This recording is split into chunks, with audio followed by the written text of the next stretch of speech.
International economic order is definitely in crisis, and it is no longer matching new and emerging realities. This crisis is three-dimensional. The crisis of globalization and openness, the crisis of global economic institutions, and the crisis of economic development models. These days, global economy is facing a severe fragmentation. Advanced economies continue to engage in illegitimate unilateral actions, including sanctions, trade barriers, technological and educational restrictions, as well as seizure of sovereign assets. These methods of unfair competition destabilize the global economic architecture, disrupt supply chains, discourage long-term investments, hold back the global growth, and undermine progress in achieving the sustainable development goals. Today, we are here in Africa, a region that urgently needs strong economic growth to meet the needs of its fast-growing population.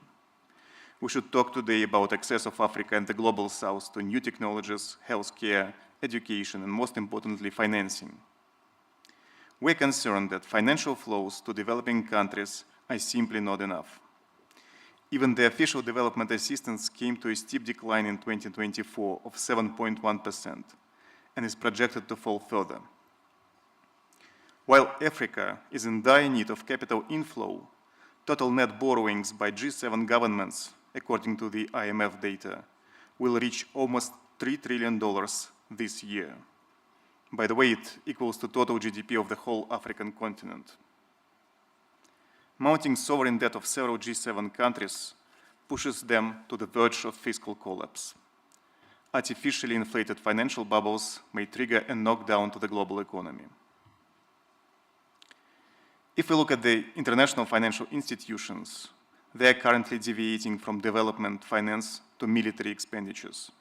Thus, financing goes back to the Western economies, and in many cases through the corruption schemes in Ukraine. The World Bank, for example, has provided Ukraine with more aid in 3 years than to all African countries combined. Moreover, African economies face biased rejections and complicated procedures of funding from the World Bank and the IMF. Definitely, all these institutions should be reformed to benefit the Global South. Dear colleagues, global economy and its growth structure has already changed. BRICS and countries of the Global South now form the dominant driver of global growth. We have the talent, the resources, the technology, and the capacity to drive growth and improve the lives of our people.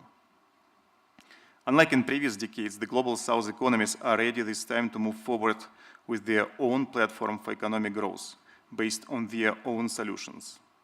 In technology and education, in trade and connectivity, in finance and investments. The rise of this emerging platform of growth becomes more evident with each passing year. The fact that growth in the 21st century will come mainly from the Global South is indisputable. We call the G20